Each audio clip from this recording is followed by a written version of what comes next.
Խնամված լինելն է Չերչինյան Cosmetics։ Բարև Մեդինֆորմի բոլոր հեռուստադիտողներին, այսօր խոսելու ենք սթրեսի մասին, ոչ ոքս անմասն չենք այս երևույթից, տարբեր տարիքային խմբերում սրանք տարբեր ձև են արտահայտվում, հիմնականում մարդը կարողանում է վերագտնել իրեն եւ դառնալ ավելի հավասարակշիռ ըստ իս 35 տարեկանից հետո։ Սակայն իհարկե տարբեր են հոգեկերտվածքները եւ ինչ է իրականում սթրեսը, ինչպես կարելի այն հաղթահարել, սա իսկապես մասնագետի օգնությամբ միայն կարելի է գրագետ ձևով իրականացնել, այդ պատճառով էլ ես այսօր զրուցել եմ հրավիրել Քրիստինե Սիմոնյանին, ով ընտանեկան հոգեբան է եւ մեզ կօգնի հասկանալ իրականում ինչպես ճիշտ հաղթահարել սթրեսը։ Բարև Քրիստինե։ Բարև ձեզ։ Շնորհակալ եմ, որ մեր հյուրն եք։ Ես էլ եմ շնորհակալ հրավերքի համար։ Եվ այսպես սթրեսի մասին պատկերացումները շատ տարբեր են, կխնդրեմ ձեր բնորոշումը տաք այս երևույթի մասին։ Շատ լավ։ Թվում է թե սթրեսի մասին շատ է խոսվել, ամեն ինչ ասվել, բայց տարբեր զրույցներից եւ քննարկումներից պարզ է դառնում, որ սա այն թեման է, որ անհրաժեշտություն կա պարբերաբար անդրադառնալու եւ քննարկելու։ Այսօր մենք ապրում ենք այնպիսի աշխարհում, որ սթրեսային գործոնները շատ են եւ ամեն կողմից ազդում են մարդու վրա։ Հարկավոր է, որ ցանկացած մարդ իմանա ինչ է սթրեսը, ինչ փուլերով է անցնում, սթրեսային ինչ գործոններ կան, ինչպես են ազդում սեփական օրգանիզմի վրա, կարողանա ճանաչել դրանք, տարբերակել եւ անհրաժեշտության դեպքում ինքնօգնություն ցուցաբերել։ Բայց հաճախ սթրեսային գործոնները այնքան ուժեղ են լինում, որ ինքնօգնությունը արդեն հնարավոր չէ լինում եւ կարիք է լինում մասնագետին դիմելու։ Այ Քրիստինե, քանի օր լարված հոգեվիճակում ապրելն եք համարում սթրես, արդյոք մեկ օրը, եթե մարդը շատ վատ հոգեվիճակում է, նույնպես սթրես է համարվում։ Միանշանակ այդ հարցին պատասխանել ճիշտ չէ, որովհետև սթրեսային գործոնը կարող է շատ ուժեղ լինել եւ մեկ օրվա մեջ մարդուն այնպիսի լարված իրավիճակի մեջ դնել, որ այդ վիճակից դուրս գալը բնականաբար անկանխատեսելի, այո, եւ դժվար լինի հաղթահարել։ Բացի այդ, մարդը ամենօրյա սթրեսների է ենթարկվում, ընդհանրապես մեր կյանքը սթրեսների շղթա է եւ դա նորմալ է, որովհետեւ սթրեսը օրգանիզմի պատասխան ռեակցիան է եւ ունի պաշտպանական նշանակություն։ Այսինքն ինչ որտեղ լավ է, այո, սթրեսներ ունենալը։ Եթե չկա սթրես, նշանակում է չկա կյանք։ Չկա կյանք։ Սթրեսները, այո, իհարկե դրական ազդեցություն ունեն, նպաստում են օրգանիզմի զարգացմանը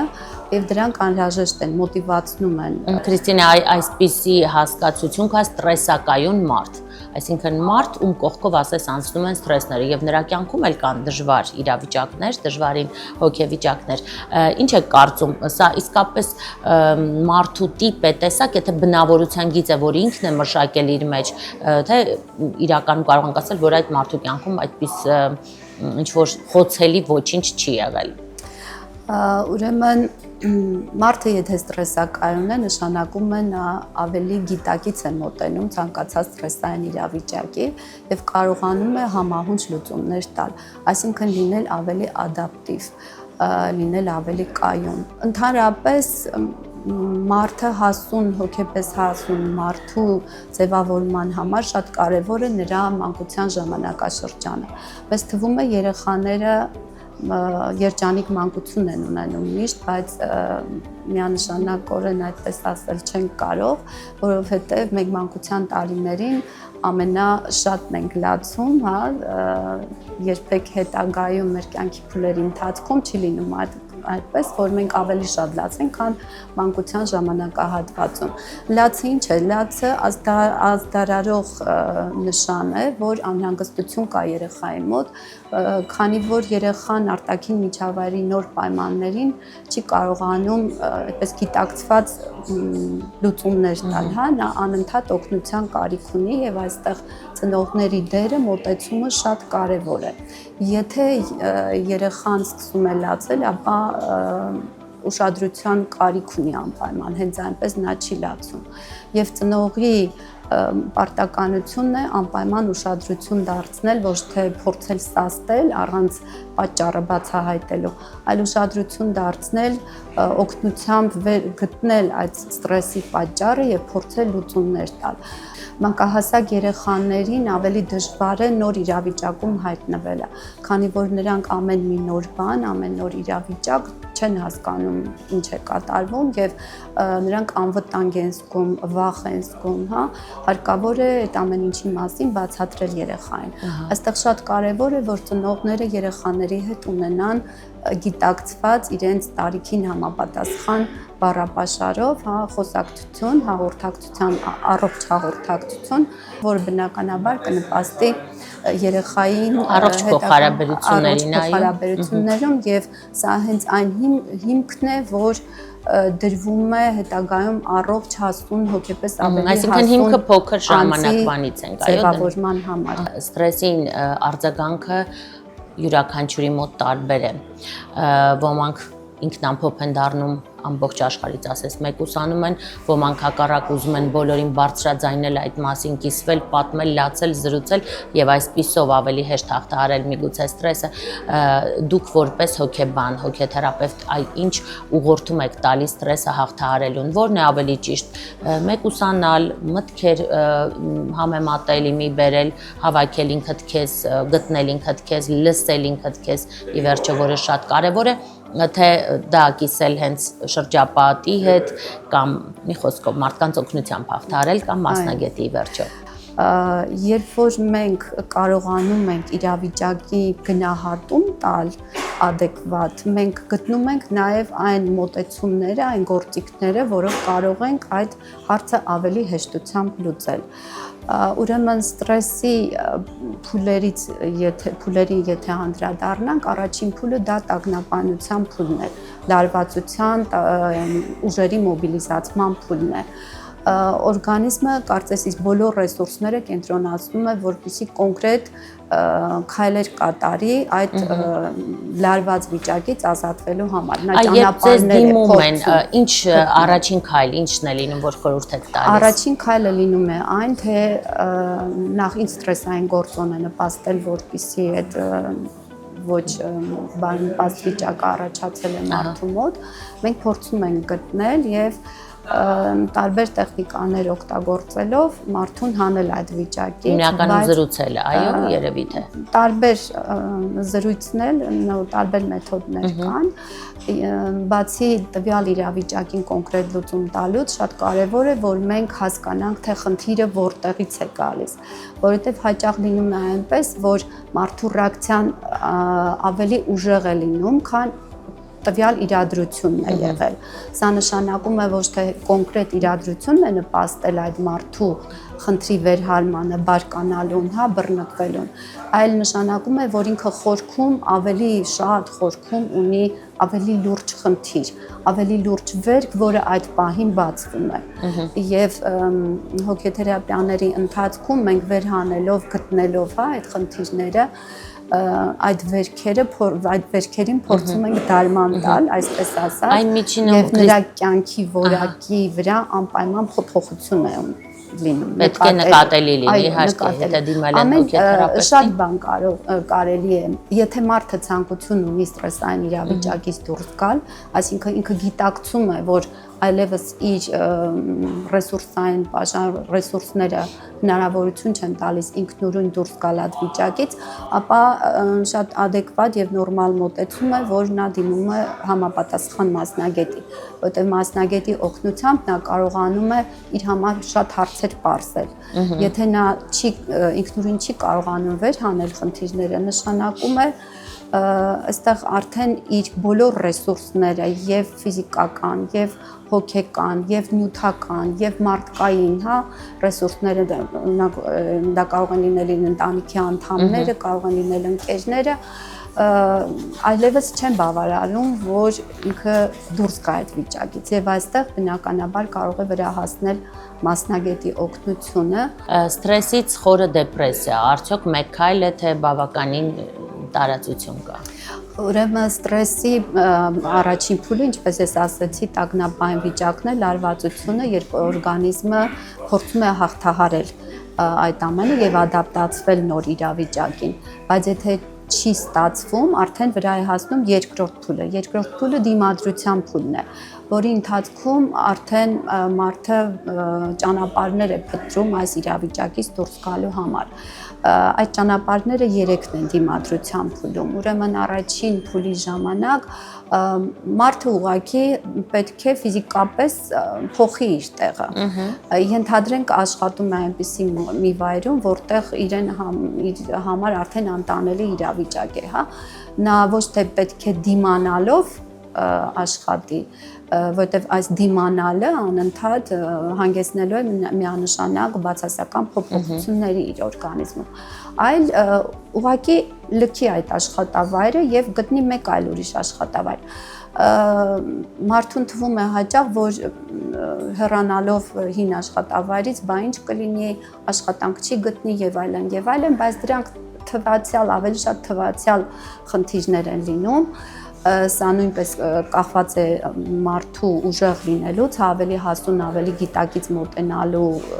հետ է կապված տվյալ իրավիճակին։ Ուժեղ մարդիկ կարողանում են եւ նորմալ են համարում, որ կարելի է նաեւ աշխատանքի վայրը փոխել եւ գուցե սա հենց նոր ու ավելի լավ հնարավորություն է, որ ինքը կհայտնվի ավելի Երևի թե եթե նույնիսկ ավելի լավը չէ, պետք է այդ ձևով փոխել կյանքը։ Ուրեմն դիմանալով մնալ հին վայրում, սա միանշանակ վնաս է հասցնելու։ Իհարկե արդեն դա իր ընտրությունն է, թե ինչպես կվարվի, բայց ես process-ն եմ բացատրում, թե ինչ է կատարում։ Կաթիլ այդ ստրեսային գործոնները ամեն օր բնականաբար ազդելու են եւ լարված իրավիճակ են առաջացնում օրգանիզմում, պատկերացրեք հորմոնալ ֆոնը անընդհատ հավասարակշիռ վիճակից դուրս եկած, անընդհատ օրգանիզմում արտադրվում է ադրենալին, նորադրենալին, կորտիզոլ եւ այդ մարդու օրգանիզմը միշտ լարված վիճակում է պահում, իսկ լարված վիճակում գտնվող մարդը բնականաբար առողջ չի կարող լինել, խնդիրները մի օր պիտի գլուխ բարձրացնեն։ Այդ խնդիրները ինչքան կուտակվեն, ավելի մեծ պայթյուն են այսպես առաջացնելու օրգանիզմում, այդ պատճառով ուղղակի կարելի է երկրորդ ճանապարհին դիմել, հա, որն է երկրորդ ճանապարհը, ֆիզիկական առումով եթե ասենք, ենթադրենք գտնվում ենք մի սենյակում, որտեղ ցուրտ է կամ հակառակը շատ շոկ է։ Մենք փորձում ենք ինչ-որ մի լուծում գտնել, չէ՞, եթե մրսում ենք, տաք հագուստ ենք հագնում, որպեսզի այդ լարվածությունը թույլատնենք, որովհետև ստրեսային իրավիճակում մարդու մեջ առաջացած էներգիան հոսում է դեպի նրա մկաններ եւ կարող է առաջացնել դող, այդպես անդուր զգացողություններ։ Այդ վիճակը թույլատնելու համար նա կոնկրետ ցրտի դեպքում հագնում է տաք հագուստ, որպեսզի թույլանա լարվածությունը։ Այո, իսկ եթե շատ շոկ միջավայրում է գտնվում սենյակում, ենթադրենք, ինչ է անում, կարող է միացնել օդորակիչը եւ այդ լարվածությունը կանցնի։ Ուրեմն եւ դրական եւ բացասական հույսերի դեպքում օրգանիզմում նույն ֆիզիոլոգիական process-ներն են գնում։ Շատ կարեւոր է սա իմանալը։ Մարդկանց թվում է, որ դրական հույզերի դեպքում առաջացած ստրեսներից օրգանիզմը վնաս չի կրում։ Այդպես չէ, օրինակ բերեմ, ենթադրենք նոր բնակարան է տեղափոխվել կամ նոր աշխատանք է գտել, երեխայի ծնունդը թեկուզ, սրանք բոլորը դրական ստրեսների օրինակներ են, չէ, բայց մարդու մոտ նորից լարվածություն են առաջացնում։ Դիմադրության փուլը հաղթահարելու երրորդ ճանապարհը դա մարդու վերաբերմունքի փոփոխությունն է տվյալ իրավիճակի նկատմամբ։ Ընդհանրապես կյանքը պարգև է եւ մարդը լավ կլինի ապրի երջանիկ։ Այ ինչ բանաձև է երջանկության խորհուրդ տալիս մեր հեռուստադիտողին։ Կյանքը պարգև է, իսկ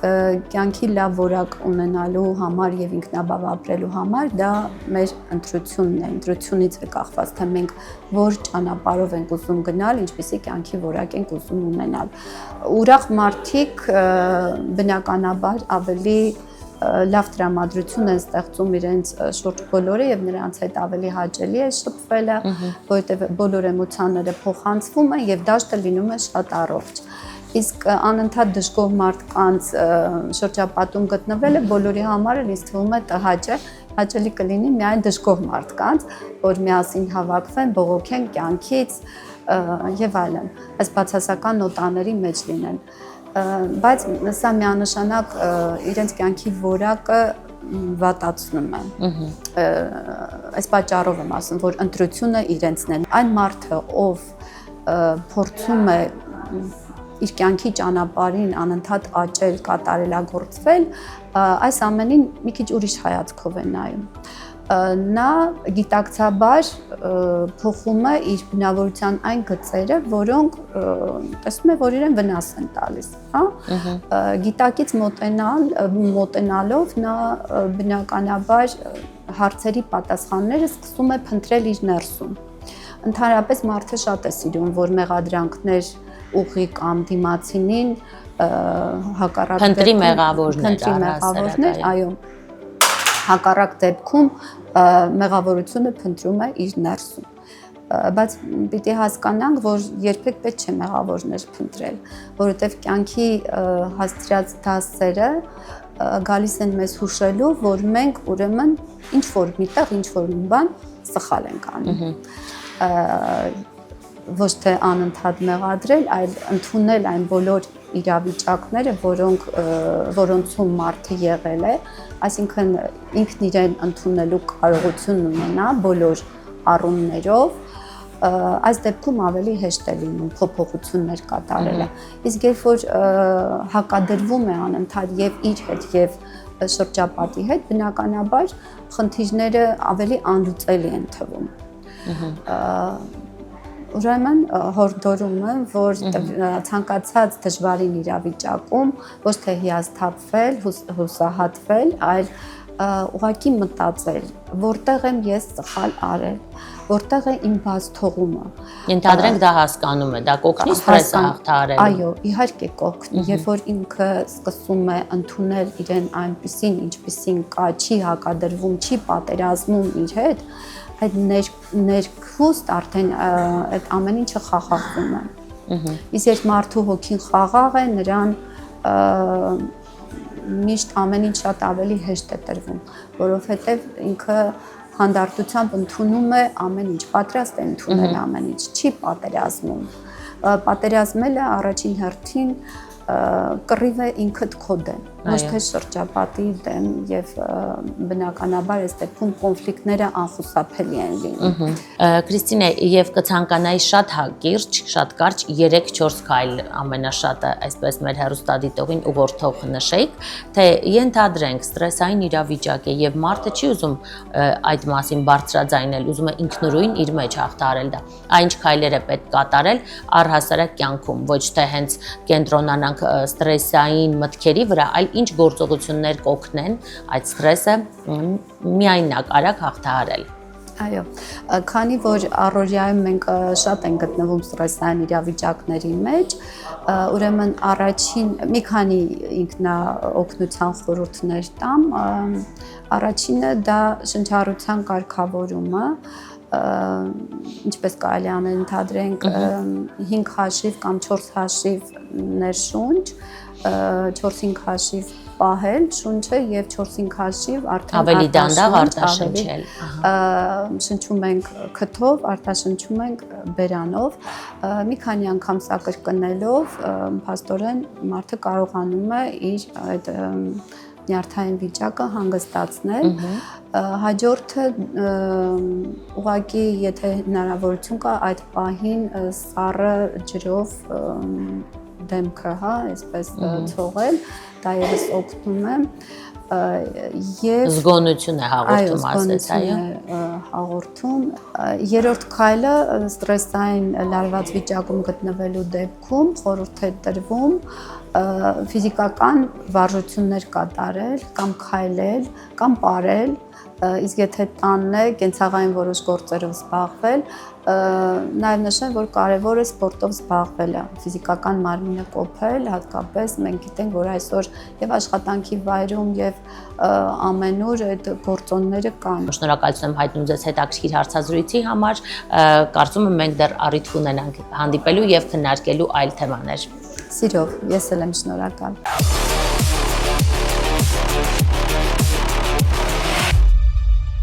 Ֆիքս ջրել, ջուր խմելու ժամանակն է։ Ողջույն առողջ սպորտի սիրահարներին, եկել են գրագետ մարզվելու, իսկ այն անհնար է առանց պրոֆեսիոնալ մարզչի։ Դե ինչ մարզչի օգնությամբ հասկանալու ենք, թե ոտքերի մարզման այս դժվարին թվացող սարքը ինչ մկանային խմբեր է մարզում եւ ինչպես առհասարակ այն պետք է գրագետ օգտագործել։ Ողջույն Հրաչ։ Սարքը նախատեսված է եւ կանանց եւ տղամարդկանց, այո, համար, ասես չունի սեռային սահմանափակում եւ հիմա թվում է, թե սա մի ծանր ագրեգատ է, որով շատ դժվար է մարզվել։ Փորձենք ցույց տալ մեր հեռուստադիտողին, այո, ինչպես է այն իրականացվում։ Նախ նստելուց պետքա ճիշտ ընտրենք մեր նախնական դիրքը։ Սկզբից ոտքերը դնում ենք այստեղ, իրարից մի քիչ հեռու ուսերի լայնությամբ, բայց մի քիչ ներքևից դրեք, որպեսզի կարողանանք բացենք սա։ Պետք է բռնել այս։ Վերև, Սարքը ասես պոկվեց իր դիրքից, այո։ Բայց նայեք, հիմա մի քիչ իջացնում եք, քանի որ այնտեղ պետքա նախնական դիրքը ընտրելուց առաջ ինչ-որ մի հատ գործողություն կատարենք, սկզբից ուղղակի ոտքերը դրեք ներքև։ Մի քիչ ավելի ներքև ու մոտիկ իրար։ Հիմա հրում ենք վերև։ Այս դեղինը բարձրացնում ենք վերև։ Այս հիմա նոր ոտքերը բարձրացնում ենք մի քիչ վերև։ Հիմա իջացնում ենք 90 աստիճանի չափով, հրում ենք վերև, բայց ծունկը պետքա լրիվ չբացենք։ Այո, կիսածալված։ Կիսածալված, որպեսզի չվնասենք մեր Սա ծնկները։ ազդրերն է, այո, ավելի շատ։ Ազդրերի համար է, նաև աշխատում է նստամկանը։ Օդի արտաշնչումը տեղի ունենում բարձրացնելիս։ Արտաշնչումը կատարում ենք, երբ որ կատարում ենք հաղթարող ուժը, այսինքն բարձրացնելուց։ Եվ չենք ծալում մինչև վերջ ծնկները։ Մինչև վերջ ծունկը չենք բացում, որպեսզի ծնկան հոդի վրա լարվածություն չընկնի։ Տրավմատիկ կլինի, այո, եթե ծունկը մինչև վերջ ծալեն։ Եվ ինչքան պետք է ոտքը, ինչքան սարքը երևի թե մոտենա ոտքին, այնքան էֆեկտիվությունը մեծ է։ Իջացնում ենք մինչև 90 աստիճանի չափով, շատ ավել պետք չի իջացնենք, հրելուց չենք բացում ոտքերը լրիվ։ Հետաքրքիր է, բոլոր այն մարդիկ, ովքեր որովայնի հատվածում կամ ունեն ճողվածքներ կամ վիրահատություններ, կարելի է այս վարժությունը կատարել։ Այս վարժությունը Քանի ավելի որ ասես անվտանգ է։ հրում է որովայնը։ Այս վարժությունը ավելի անվտանգ է եւ ճողվածքի դեպքերում կախված ինչ աստիճանի է, կախված բժշկի հակացություններից։ Պետք է ցուցում լինի, այո։ Ահա, ես ասես ավարտեցի, հիմա դուք ցույց Հիմա կտաք։ նույն ձև արդենելի ոտքերը մոտեցնում ենք, որպեսզի տարածություն բացենք այստեղ, դեղինները իջացնում ենք լրիվ ներքև։ Եվ ասես ֆիքսվում է սարքը։ Ֆիքսվում է։ Շատ լավ։ Հիմա հարգելի հեռուստադիտող, մեր մարզիչը ցույց կտա, թե իրականում ինչպես պետք է կատարել։ Ես չգիտեմ որքանով այն ճիշտ կատարեց։ Ինչ եմ հրաշ։ Մինչև նստելը բռնվում ենք այստեղից, մեկ ոտքը ցում ենք այստեղ եւ հենվելով նստում ենք։ Ոտքերը բարձրացնում ենք, դնում ենք այստեղ, իրարից մի քիչ հեռու, մի քիչ ուսերի լայնության մոտ։ Հրում ենք, դեղինները բարձրացավ, իջնում ենք 90 աստիճանի չափով,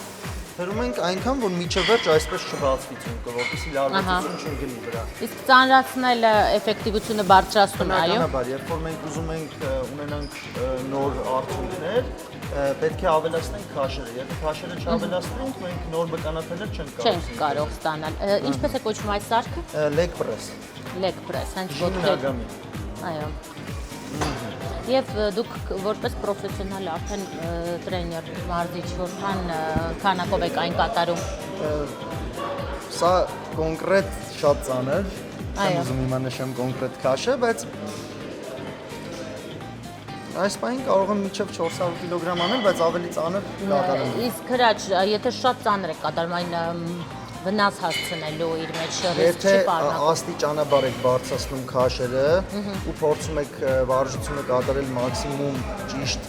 տեխնիկայով, դուք երբեք վնասված չեք ունենա։ Պետք է հետևեք ձեր մարզչի ցուցումներին։ Այո։ Քաշերը բարձրացնեք ոչ շատ արագ։ Գոնե ամիսը 1 կամ չգիտեմ, կախված արդեն մարզիչը ինչպես է ձեր մարզման ծրագիրը կազմել։ Այո, ըստ մարզչի ցուցումների։ Դե ինչ, Հրաչ, ես կարծում եմ դուք մի քիչ հոգնեցիք եւ պետք է ջուր խմել։ Ընդհանրապես ջրի կարեւորությունը ձեզ ինչպիսին է մարզումների ընթացքում, այն միշտ է որ պետք է խմել։ Ջուրը, այսպես ասեմ, մեր օրգանիզմում կարելի ասել 70% եւ ավել կազմում է, դրա համար մեր անբաժանելի մասն է։ Այդ պատճառով պետք է միշտ օգտագործել ջուր մարզվելու առհասարակ կյանքում օրվա ընթացքում։ Այո, եւ օրական 2 լիտր, ինչպես ցույցում են շատ մասնագետները։ Կախված քաշից։ Այո։ Դե ինչ հարգելիներս, ես նույնպես միշտ մարզվելիս մի քանի կում թեթև այսպես չափականակներով ընդունում եմ ջուր, դե ինչ պրոֆեսիոնալ մարզիչը նույնպես խորհուրդ է տալիս, այնպես որ պիտ ջրերը հոգացել են այդ մասին եւ իոնիզացված, ալկալիացված այս ջուրը հենց մարզվելու համար հրաշալի տարբերակ է։ Դա հուշում է նաեւ ֆիտ ջրերի այս տարբերակը, որը նման է ծանրակարերի, այսպես մարզվելիս այն շատ հարմար է։ Նաեւ արտաքին տեսքով ֆիտ ջրեր, ջուր խմելու ճիշտ ժամանակն է։